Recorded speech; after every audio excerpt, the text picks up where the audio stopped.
Another week of fantasy football gone by, another week of trying to find solutions who can help us from the waiver wire. And remember, in week 6, the Bears, Raiders, Colts, and Bills will be on bye, so you might have some legit replacing to do. Before we get going today, I want to remind you, please subscribe to this channel. We're kind of trying to manipulate the YouTube search engine, and the best way we can do it is have you subscribe right now as you're watching this, right now off this video in particular. So if you're not already subscribed, it really would help. As we always do, I'll start with a look at shallow league options.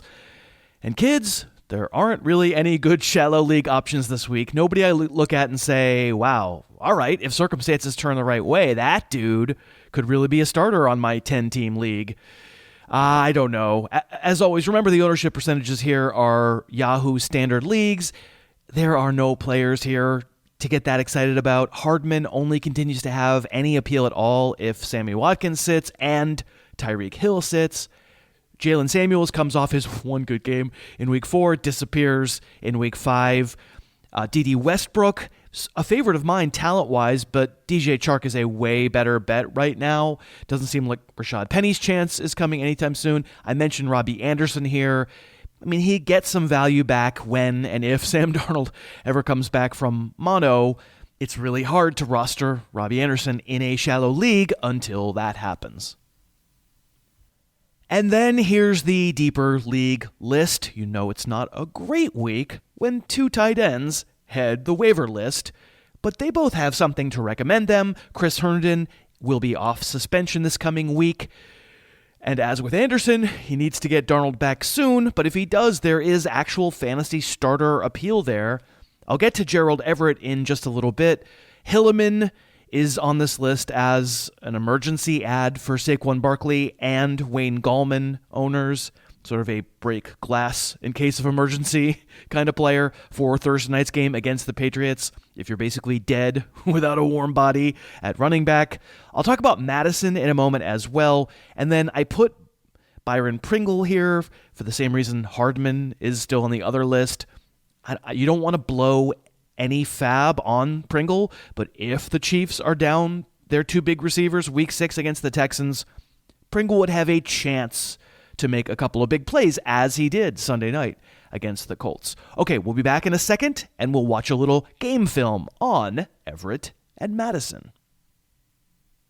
Hey, if it's time for a new mattress in your household, maybe you've been waking up stiff and sore, you've known for a while that you really need to get a new mattress, I really can personally recommend Lisa.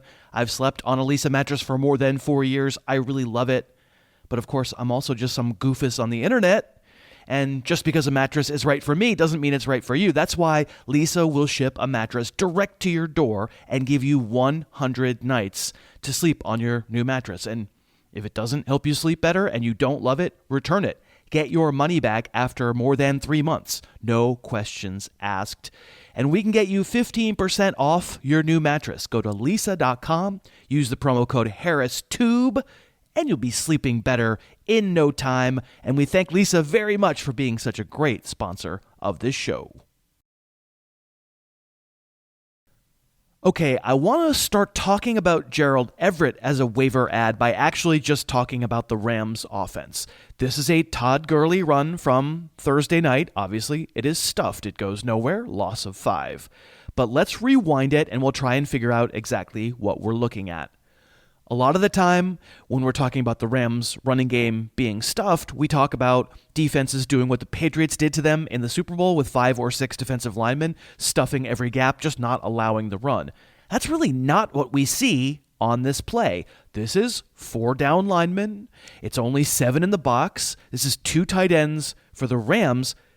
This should work. This is a 2 tight end set against 7 in the box. It should work. And it doesn't. Last year, this play worked all the time.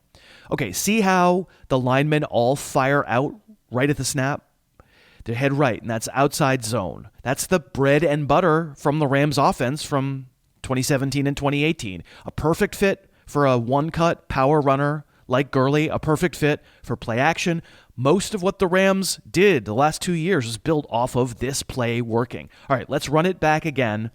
And the breakdown here, number 70, Joe Notaboom, who has to perform a reach block on the Seattle lineman there, and he can't. And the communication with the center might also be bad because the center doesn't even turn to look to his left and see if the block has happened.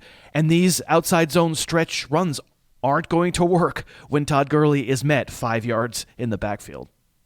Now, what's always been the counter to this, the thing the Rams built out of this?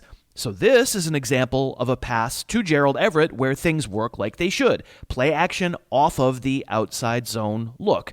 A naked boot, and Everett is open in the middle of the field, and I think actually probably does get into the end zone, but the Rams don't challenge, and they score on the next play. What's most interesting to me, though, is that these play actions and stuff built to get Jared Goff clean looks, they just haven't been working as well. Worked very well in this play, but generally haven't worked as well in 2019.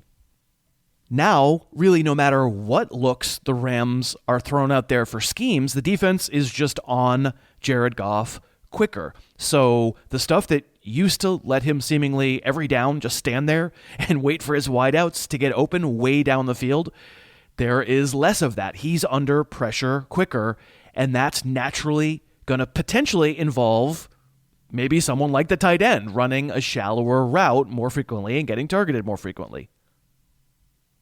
Now, this was one game. Don't want to overreact. In week 4, felt like the Rams' counter move to a lot of pressure in Goff's face was to throw to Gurley more out of the backfield. Week 5, it was more the tight ends. I can't guarantee Everett goes for 136 yards ever again in his life, but I do think, he's obviously got some rumbling open field skills. He's a good athlete.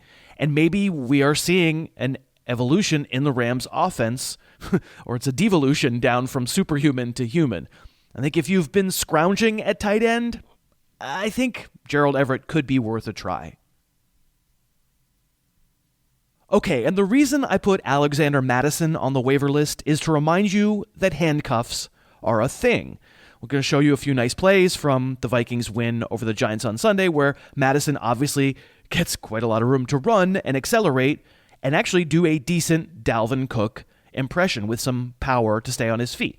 Madison isn't as good a player as Cook. He comes into the NFL as more of a pure power back, but I think I see decent acceleration and speed here, at least when he gets a little bit of room. And if Dalvin Cook were to get hurt, Madison would immediately wind up with one of the best situations in the league behind an offensive line that gives room like this, and he himself would become the number 1 waiver ad, and he looks like a pretty intriguing player in that circumstance. And he really ain't this guy, Dalvin Cook, so it would be a downgrade. But for fantasy purposes, you'd need a solution if Cook does get injured, and Madison has shown that he's, maybe a faded photocopy of the dude who can make plays like this in a deeper league, even with the bye weeks coming. If you're a Dalvin Cook owner, I think it's really, really smart to make a point to find a roster spot where you can add Madison as well.